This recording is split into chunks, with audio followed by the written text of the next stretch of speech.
Okay, so this week I'm going to do some of my new favorites that I've gotten throughout the past couple of months. And then I'd like to talk about things that I'm really disliking right now within the fashion industry and just like the fashion community in general.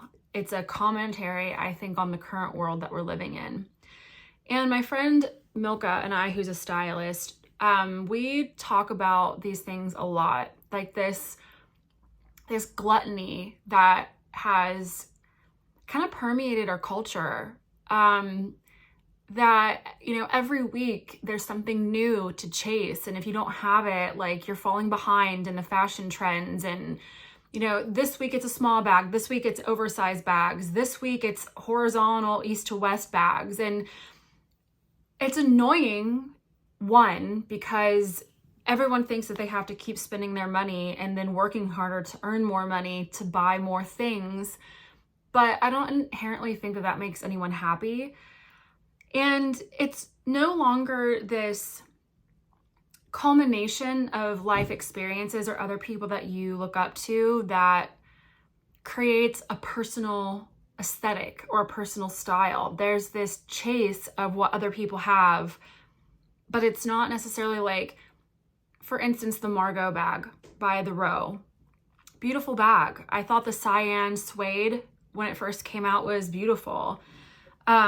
But part of me questions, like, do you really love that bag, or are you buying it because you've seen it 500 times now and you've almost been trained to want it? And as someone who's worked in marketing, there are psychologies out there to the algorithms of if they see something like what over 7 times, they end up wanting it for the most part, whether it's their style or not. And I don't want to say, I honestly I have a Van Cleef bracelet, so I'm not immune to the rule, but I'm saying that there are things that I think are created in the fashion industry and that are trending, that are just like fucking cool, and they're universally cool. And you see somebody that wears it in a certain way and you become inspired by it and you kind of absorb that into your own style, and that's different. But this need to just always chase something, I honestly just don't think it's natural for us. I think that we think we want things and we think that they are our personal style and we think that we're inspired by it, but it's more like we've been brainwashed to want it versus maybe back in the day where you saw like a fashion magazine once a month or once a quarter, or you saw patterns at the store and you wanted to create something for yourself. So style was a little more, it was easier to keep up with style at some point. But now I just feel like it's so fucking overwhelming. And then it's almost like you lose yourself in it. And I was talking to my friend, we were on a shoot this week in Miami, and she really loves music and I really love fashion. And we were talking about kind of like our goals and our dreams. And when I was explaining my style, I was talking about how I actually like to delete Instagram and delete Pinterest and delete YouTube for months at a time, just to make sure that the style that I have and kind of like the fashion barometer that is just naturally within me and my own experiences, that it's a little more authentic to who I am. And I find that when stop watching trends, I'll be drawn to colors, I'll be drawn to patterns and textures, and then magically, like a few months later, like that is in the fashion industry trending. It's almost like when you stop setting an alarm clock for yourself and your body just actually naturally wakes up at 7:30 or whatever time you've trained it to wake up to. I feel like I have this instinct of what's going to be cool, what is cool, because I just naturally gravitate towards it when I eliminate all of these other outside factors that are constantly telling me what to chase, if that makes sense. So in a way, I love the fashion industry. I love, the new things that come out. I love integrating them into my personal style. I'm very eclectic, so I love that.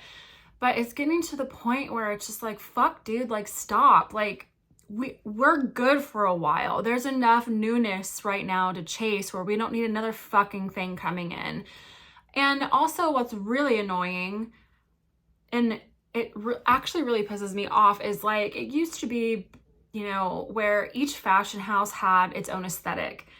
And the Fendi was known for the baguette, and Prada was known for nylon, and Bottega was known for its intrecciato weave. And all of these brands had their own unique voice. So you weren't being like, it wasn't like all of these brands with the same bag with a slight variation. Like, I'm actually kind of annoyed, like Prada chasing the Margot style now and making their own Margot style, or someone coming out with an east to west shaped bag and now all the brands are fucking doing it. Like, stop chasing each other as well. Like, be unique as a fashion house, because we look up to you to create a unique thing based on your brand, not, oh, Bottega did this, so now every fashion house has to create that bag with their logo on it. Does that make sense? It's just such a weird fashion world that we're living in. It's no longer collected over time. I mean, there are beautiful people on YouTube that I follow that do have a really unique style, but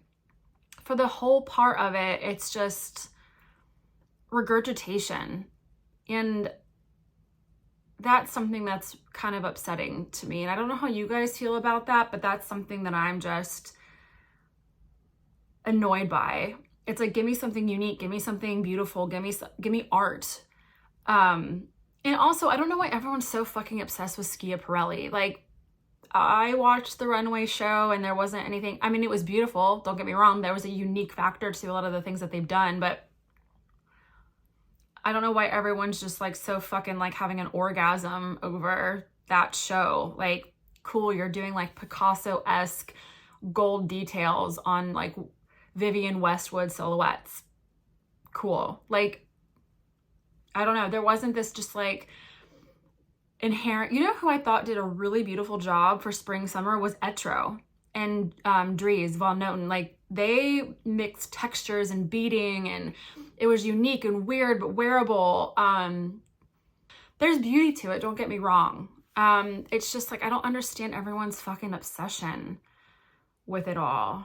But maybe that's just me. So anyway, in almost complete opposition to myself, I wanted to kind of go through some of the things that I've purchased in the past few months and why I like them. And like why I don't know, just some fashion finds that I've really appreciated over the past few weeks, months. I'm trying to think of, so I'm going to start with fragrances maybe. One thing I really love is getting a new fragrance for like vacations or chapters in my life. I can spray a lot of the fragrances I have, and it reminds me of like, oh, that was like, I'm in my apartment in Irvine, California, or I'll spray this combination of things and I'm like, oh, that's my apartment in Hermosa Beach, and like that chapter. I'll spray another one and it's like, oh, that's when I first moved to Nashville. It's like each fragrance I have, I try to like use frequently within specific times of my life, or if I travel somewhere, I wait to use a fragrance then. So it's like scent memory. So I knew I was going on a photo shoot in Miami and it was going to be like a week. I was going to be there for 5 days. So that was a good enough time where I thought if I got a new fragrance, I could create a scent memory with that time. And so I'm a big fan of, I can never pronounce it right, Philosopos from Diptyque. That's like my California life scent. So I love Diptyque fragrances. They don't smell like alcohol. They use really great ingredients. The smells are very unique. I don't get sick when I use them. So I like to invest in good fragrances. There's a very big difference to me. And this is like a common fragrance for the lotion, but it's Fleur de Pieux, I think. Correct my French if I'm wrong, but it's a very florally scent, but it's not like overtly florally. It just feels like a clean hotel room. But what I love to do is spray this and mix it with which is interesting. This is Fleur de Peau, and then the brand here is Fleur. The Tangerine Boy. I got the travel size just to smell it. I got this to blend with a different fragrance that I'll show you, because I'll get to that. But I wanted like an orange scent, and nothing that was like orange and ginger or orange and basil or orange and patchouli or any of that shit. I just wanted a pure like tangerine, Burt's Bees orange lip balm kind of smell. And I really love this. It's like a smoky orange. Oh, I love it so much. So what I've been doing is pairing these two fragrances together. So the Fleur de Peau and the Tangerine Boy together, I really like this smell. But the reason I got this was my other fragrance that I really liked, and this bottle is so fucking extra. It's the Boy Smells Woodphoria. Sorry, there's like lotion grease, you know, like, because I always like put hand lotion on in the morning and then I spray a fragrance. But it's this like really thick, like, glass topper on it, but it's very like campfire woods kind of smell. It's like musky a little bit, and I really liked it. But when I sprayed it on me at home, I put it on, and then I wear the Burt's Bees like tangerine lip balm when I'm working at my computer, and like the two smells together, I'm like, oh, this is a good combination, and that's why I wanted to get this. So these also smell really good together. It's the Woodphoria by Boy Smells, and you can get this at Sephora. So I loved those fragrances, but this Fleur de Peau has been kind of my new go-to. And now when I smell it, because I sprayed it on myself the whole time I was in Miami, like it just kind of like, it gives me flashbacks in a good way to Miami. So those are three of my new favorite things. And then another one of my favorite things is I travel, not a lot, like I'm sure there are people out there that travel way more than I do, but every summer I go to Charleston, South Carolina with my friend and her family. We've been doing it since I was 18. I get to go to some unique places for photo shoots sometimes. And if I can, I've been finding these mirrors on vacations, and they're all the same. I have one from Isle of Palm, South Carolina, that's gold with like this same kind of like 90s, 80s metallic artwork, and it has palm trees on it. But I was at the Miami airport and I saw that they had a Miami one, and instead of having like a Chanel one or a Gucci one like most people have, like I just like these little cosmetic compacts. I just think they're fun, and it reminds me of like travel. There's like two mirrors. One's has a higher magnification, one's normal. But I don't know, I encourage people like that when you travel and you go somewhere to bring back small mementos that are also that you use, because it just kind of makes me happy to pull it out of my bag and just be like, oh, that was a great shoot in Miami and those were good times. So this little mirror is one of my favorite things. And then I want to go into some bags. I like to show popular bags, but I also like to show things that maybe aren't as popular. And I'm not a Michael Kors fan. Let's get this clear. I find all of the Macy's brands kind of annoying. Like I don't like Tory Burch. I'm not a huge Coach person. Dooney & Burke's, whatever. Like it just reminds me of like certain times in my life. It reminds me of certain kind of people that I don't necessarily resonate with. So I'm not a huge Michael Kors fan, but I like certain pieces by certain designers, and Michael Kors is bringing back his Astor collection as a reissue, which was like the studded kind of like leather vibe, and I think studs are coming back in a big way. But I was on eBay and I wanted to find a vintage Astor bag from when they first came out in the early thousands. My mom had one in camel, but I wanted to find one that was kind of edgy and different and I hadn't seen before. And I don't have a lot of like patent leather bags. At one point I really wanted the patent leather large Chanel flat bag. And then my aesthetic kind of shifted away from that, but I always find patent leather to be like kind of edgy. So what I found was this little mini Michael Kors bag to like kind of go out with. And I just thought it was so cute, like the shape of it. I love that it was this patent leather material. I love like the silver studs on it. I think it's kind of edgy because that's coming back. And I just love how it kind of like drapes when you have, or how it slouches when you have things in it. And it just kind of adds edginess to whatever outfit you're wearing. I wore it with like a white shirt and blue jeans the other day and just like simple heels. And this just added such a interesting pop because it is a shiny leather and it is studded and it just has like a cute little shape. So this is a great little like going out bag. And it's a little different than what people normally have. It's not like the little Prada bag or the Jodie that most people use anymore. So I thought this was kind of a cool, interesting Michael Kors bag that if you like looked at it and you didn't know, it doesn't really feel Michael Kors. Like even with this Stella McCartney coat behind me, which I'm going to talk about, it adds like a little something. I just think it's kind of a cute, unique, slouchy bag. I got it for like $40 on eBay. But I feel like studs and things like that are coming back.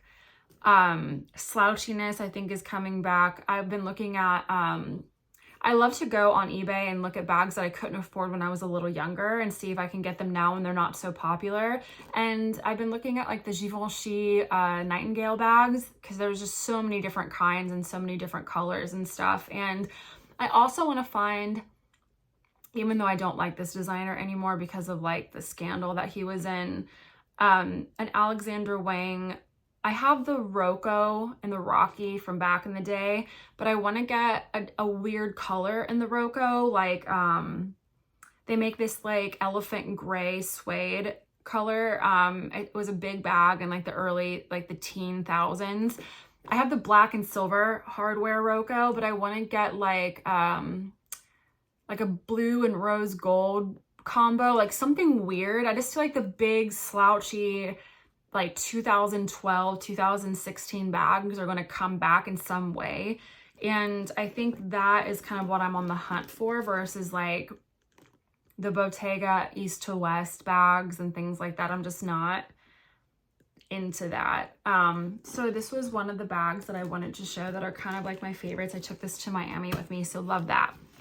Another bag that is my favorite, and I took this one down to Miami as well as like my airport bag, is and I know I just talked about this, but it's a good bag. A good bag is a good bag.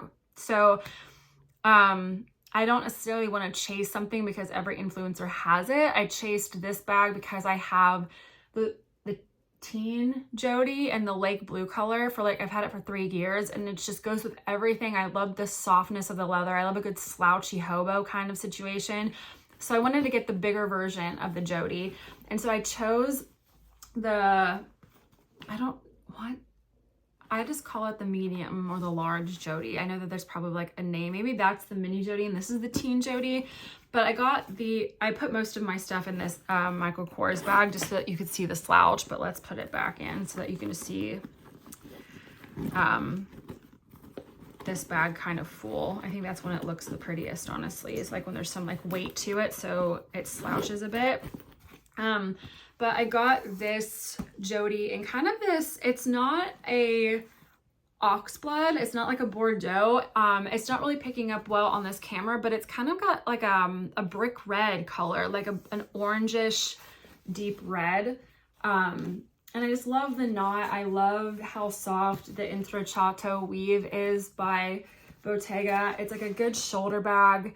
It's a good crook bag. It's soft. I don't know. I just really love this color. It goes with almost everything in my personal color palette. I'm a big neutrals, jewel tones, deep colors kind of gal. I'm not a pastel type of human. So this is a good neutral for me.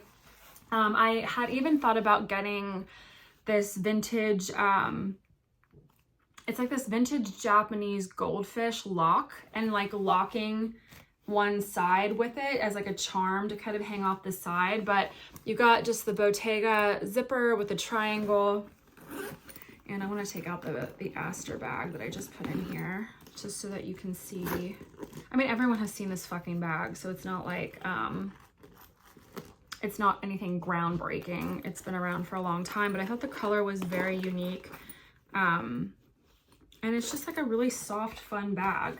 The inside has a zipper compartment with the Bottega logo, and it's just pretty simple. But I loved this bag. It traveled really well with me the other day. And right now what I'm using for a wallet is this Hermes wallet in this like also kind of like blue color. And I just thought the combo of this is really interesting and fun when I pull my wallet out. So love this bag. And then I'm going to show you one more bag that I purchased off of, I didn't buy it full price. None of the bags I have, I ever buy full price. Like I never walk into a boutique and sit down and get champagne handed to me. Like I'm too frugal for that. So I usually find pretty good deals on bags.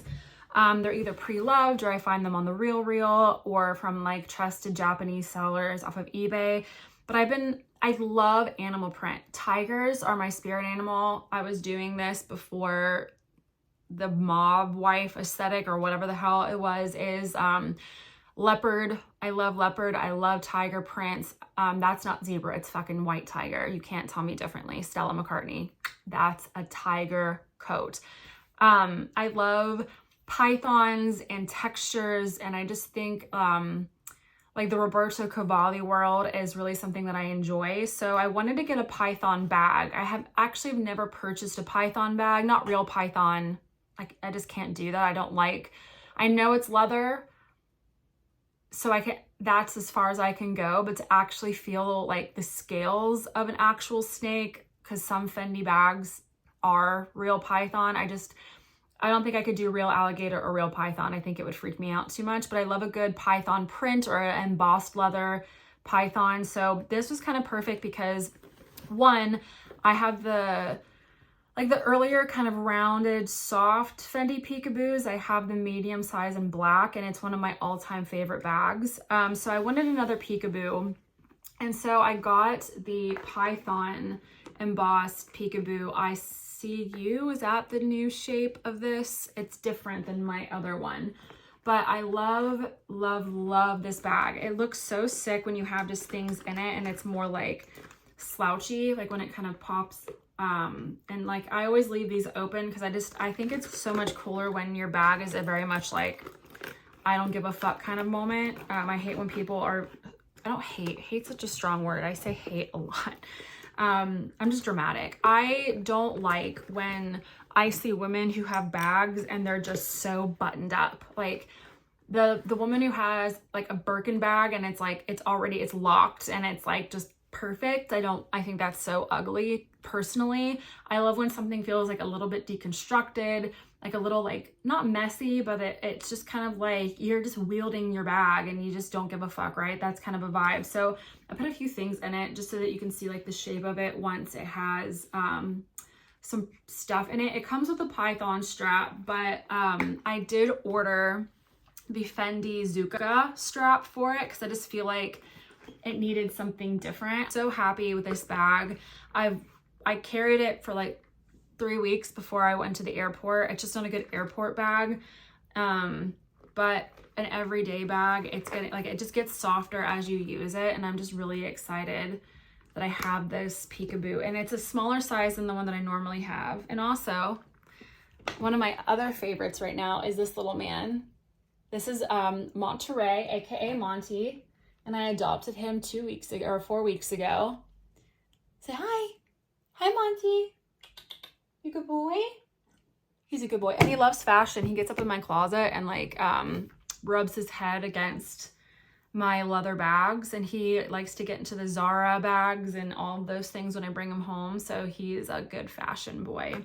But that was one of my other favorites, was this Python Peekaboo from Fendi. I want to bring up these Nikes. I loved the weird stripes on them.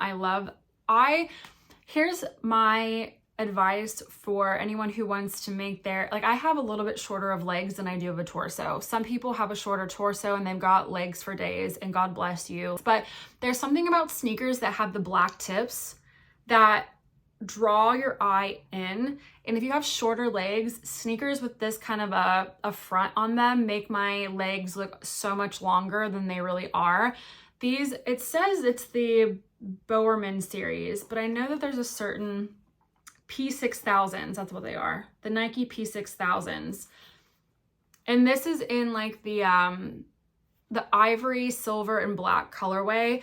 And if you look, these are sold out in women's sizes. This is a 7 in men's. I found last pair on ASOS, but there's another version kind of close to this color, but the tip is white. So I wanted the ones with the black tip, but I love this with a good chunky sock. It's just kind of a unique pair of Nikes. I'm not an Air Force One person.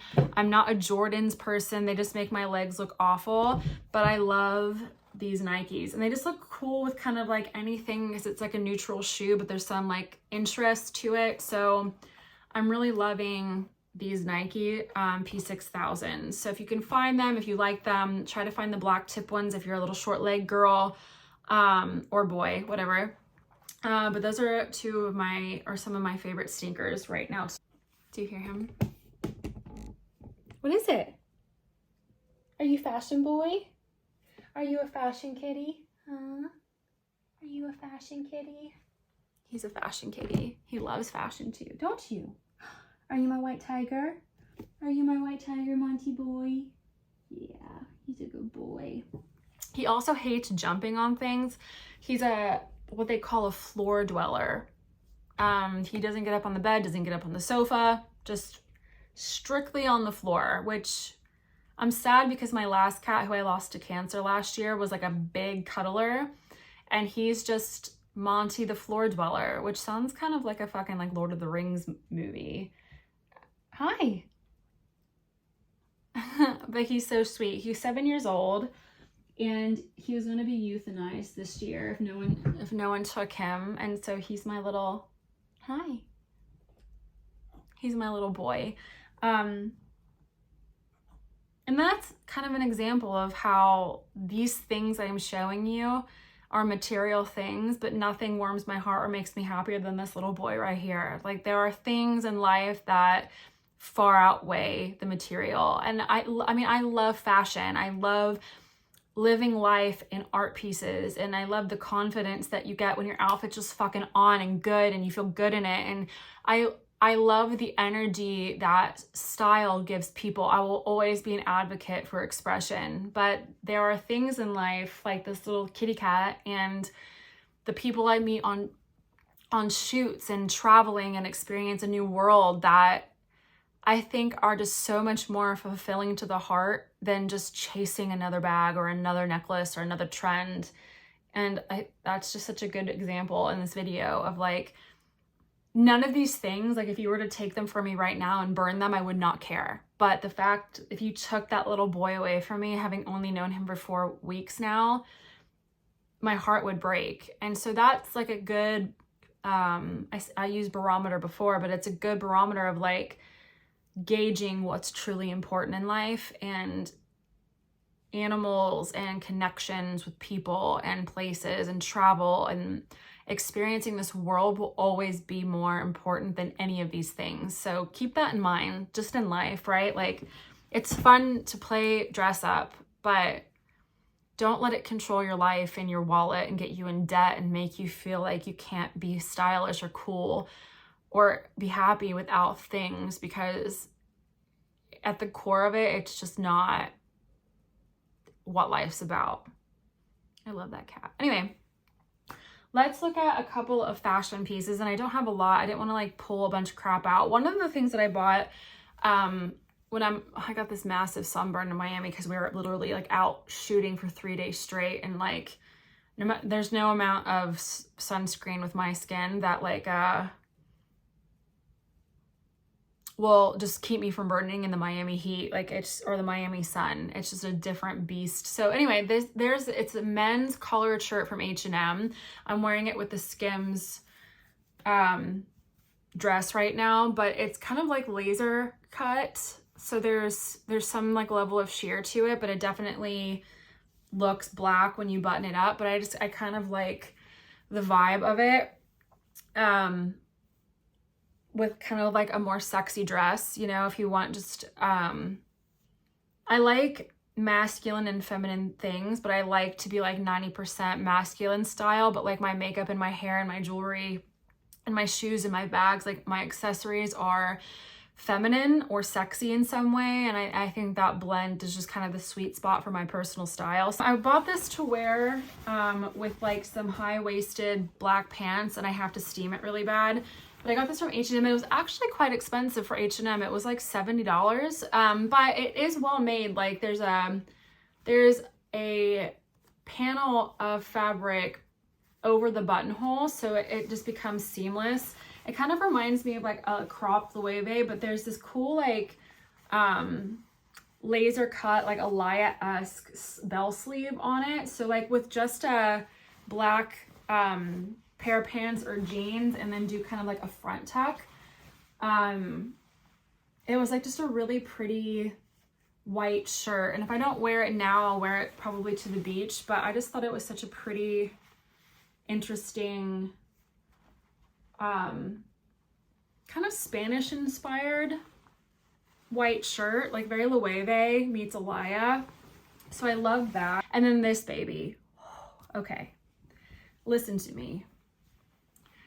Stella McCartney, if you ever watch this coat specifically came to your mind as a designer because God knew I was meant to have this coat. It was actually made for me. No one else. It was made for Carrie. Like, if I was a coat, this is the coat. And this is going to be my forever trench. You know how like people have just like that trench coat that lasts them forever and it's their vibe? Like, this is my Cruella de Vil. I'll be 70, 80 years old and still wearing this coat, but I don't give a shit if people think it's zebra. It's not. It's white bangled tiger. You can take it to the bank. It's tiger. So this coat is a Stella McCartney trench coat, and it's stunning. It is one of the most stunning things I've ever owned in my life, and it's just such a vibe. It looks good over the shoulder. It looks good with your arms through it. I got it a little bit bigger. I got it in a size 10, so that's like a little kind of like men's wear chunky. It's like, it's made out of this like thick kind of woven material. It's not wool, but it's got really powerful shoulders, and it's like, bury me in this coat. Like, it's fur without getting real fur. You know what I'm saying? And it's just so sick. And the story behind this coat is it was like $2,700 when it first came out. And I hate this. Actually, I really do hate. I hate Emily in Paris. I hate the style.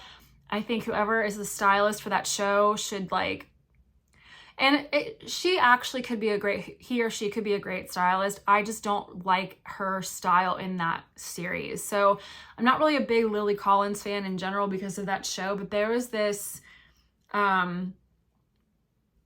editorial of her, and she had this like satin tube crop top with this like white kind of origami skirt, and they had put this draped over her shoulders. And the second that I saw it, I fell in love with this coat by Stella McCartney, and I was like, I have to get that coat, but I was not going to pay $2,700 for it. I just wasn't. And so a year later, it was on My Teresa, and it was 50% off, and it was still like, what's half of that? 1,300, like 1,350, I think. And I was like, maybe. Like, it was a maybe. I was like saving money for it just in case I wanted it. And I was talking to my stylist friend, and she was like texting me things from Paris, and I was texting her things I wanted, and we were like talking about like chocolate Kelly bags, and like we always kind of do that. We talk about the things that are on our wish lists for the year. And I had sent her this coat, and she's like, oh, that's such a good coat. I'm like, I know, it's fucking good. It's so good. And 2 weeks later, I went back on My Teresa, and it was 50% off with an extra 30% off. And when I did the math, it went to like $900. And I'm like, we're there. We're under the $1,000 mark. It makes sense. And so I got this beautiful coat for $900, and it's meant to be. It's meant to be. And one thing that I want to stress on people this year is buying things that you can see yourself wearing in the future for many years to come, and they're made out of a quality where it will last you. Like, I hate supporting sweatshops. I hate giving money. I would never give money to Shein. I hate the $5 bin at Target. I think it's just so gross to like know that if you're getting it for $5 or $1 even, and you know the company's making a profit on it by at least 60%, 70%. So like by the time the person who's in the sweatshop making that $5 item for you, they get paid like pennies. And they're in awful conditions. And it's just like, why? Why give that money to that kind of energy in this world, right? And I'm not saying luxury designers might be any better to some extent, but buy well-made things. Try to invest in things that are timeless to you, especially outerwear and boots and shoes and bags, like the things that are like, that are supposed to like weave in and out of your wardrobe for years to come. Like spend your trendy money on like shirts and small items and, you know, throw a few things in there that are cool in the moment, but like invest in pieces that speak to you, that go with multiple things. This coat is so loud, but I'm so minimal in my tank tops, my shirts, my jeans, my leggings, all of it. They're just solid for the most part. And I bring prints in and color in through accessories, bags, shoes. And so those are the things I spend my money on to invest in. And I just think that it makes such a difference in the world and then in your wardrobe and your style. So those things are things that I invest in. And this coat is one of those things where I'm so happy because it's such a statement piece, but it's also something that goes with everything in my wardrobe. It's something that's going to last me a very long time. I'll wear it every winter. If I ever move to New York City, this is my main bitch. You know what I'm saying? So, those are just some things that I've really been loving right now. And then lastly, I want to talk about jewelry. So recently I invested in, I've never been a rose gold gal ever. Like, it's kind of like the same people who like button up their peekaboo bags and their Birkins. Like I just find rose gold to be like the basic bitch who likes beige and like light pink, and when the new iPhone comes out, she gets the rose gold one. You know, like that's the mentality I have with rose gold. But I have a stack that I normally wear on like my hands, and I wanted a thumb ring. And so I got the Cartier spike ring, and I got it in rose gold.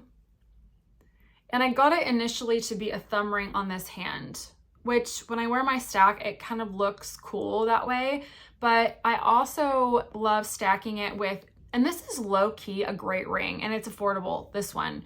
So it's a square ring and it's by Nordstrom actually. And they do this like semi-precious collection where it's like platinum plated with pave diamonds or CZs, and it's just such an interesting shape, and it just looks really cool, and it's just like an add of sparkle. So what I've been doing is putting it with, because it's such a bright silver, putting it with the rose gold is such like an interesting vibe for me. So I put that on, and then I put the square pave platinum, I'm sorry, my nails are so ugly, with the rose gold. So I've been loving that. I'm trying to like integrate all three metals into my wardrobe. I'm really good at mixing silver and gold together, but I think just having one thing kind of rose gold at a time is kind of an interesting vibe. So I love that. I recently got the Van Cleef & Arpels bracelet, and I got the royal blue because I was watching, I'm obsessed with Japanese Korean Vogue on YouTube versus American Vogue or British Vogue. And so I've been watching a lot of like what's in my bag videos from Vogue Japan, Vogue Korea. And this lady who's kind of this like rock and roll vibe was going through her bag, and like she had like dark hair that was kind of shaggy cut and like a really edgy kind of like Heidi Slimane, like Saint Laurent era, new Celine kind of vibe to her. And she had the Van Cleef drop earrings in the royal blue, and I'm like, oh, I love royal blue with black right now. I'm kind of obsessed with royal blue, and I loved how it looked on her. And so I was like, okay, well, if I'm going to invest in one, I don't want the one that like everyone has. Like everyone's getting the laser cut one or like the pave one. And I just thought the silver and the blue together were kind of edgy. And I wear like a lot of my grandmother's jewelry, which is going to be something that I also talk about. I love the Cartier tank. I love the Rolex with the diamond times on it, but like it's a diamond cut. I don't like really blingy watches, but my hands are kind of, my wrists and my hands are dainty. And so when I get a big chunky watch, it just like doesn't look right on me for some reason, even though I really love the look of it on other people. So my grandmother had left me this like 18 karat gold Omega. And Omega is actually kind of a bougie brand. Like it's like a $3,000 watch, but my grandma just, and it has like sentiment to me, but similar to the Rolex, like the face of it is kind of diamond cut. And it's one of those elastic bands. So I love to kind of wear the this dainty gold with like the blue. I just think it's kind of fun, and it goes like, I just love the mix of metals, and I love royal blue with black. So that bracelet and this Cartier ring is new, and I really love it. Another thing I really love is I got this from a sterling silver vendor in the Miami airport, and it was $10, which I'm probably going to get an ear infection from it. But I got 2 of them, but I've been putting just my mom's, these are my mom's studs from the 90s, the smaller. So I wear them in both my ears all the time, and I really never take them out. But I always like switch out, like I like asymmetry in my earrings. So on this side, I've got this ear cuff that comes down and attaches here right now. And then on this side, I wear this little panther jaguar head. But it was like $10 at the Miami airport. And it came with 2, but I just like wearing 1. I'm like, big cats are my favorite animal. Tigers and panthers, jaguars, to me, they're just like the epitome of grace and strength and beauty and the feminine energy. They're independent. They meet once a year to bump uglies with another tiger, and then they're on their way, which I love. So anytime I can invest in like a tiger print or the Cartier Jaguar or any like Pantherian kind of jewelry vibe, I always pick it up. And I just thought that was such a fun $10 investment from Miami. And then I also have like the Miami mirror. So there's these. And then I wanted to show some things that my grandmother has left me that I think are going to be coming in really in some cool ways throughout this year. And I really want to show a few pieces that to me, it's the reason why we should invest in good gold pieces, but it's like this vintage gold aesthetic that's coming in. And Schiaparelli is bringing back kind of like that vintage brushed gold, where, shiny gold and shiny silver, I don't think is going to be so much of a trend.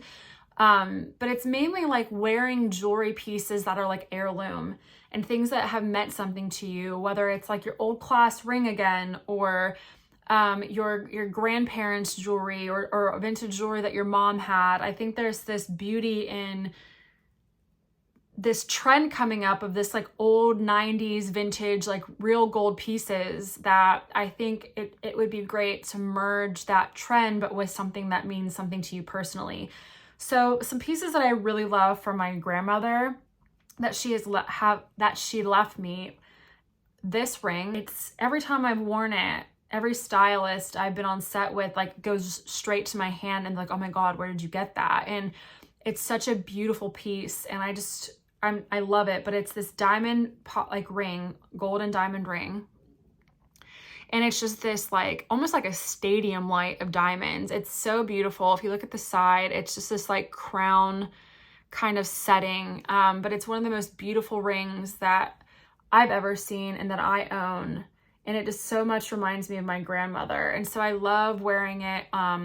It fits on almost every finger, but it's just this spotlight of cluster of diamonds. And I just love that. I love that it's not a big gaudy fake looking diamond.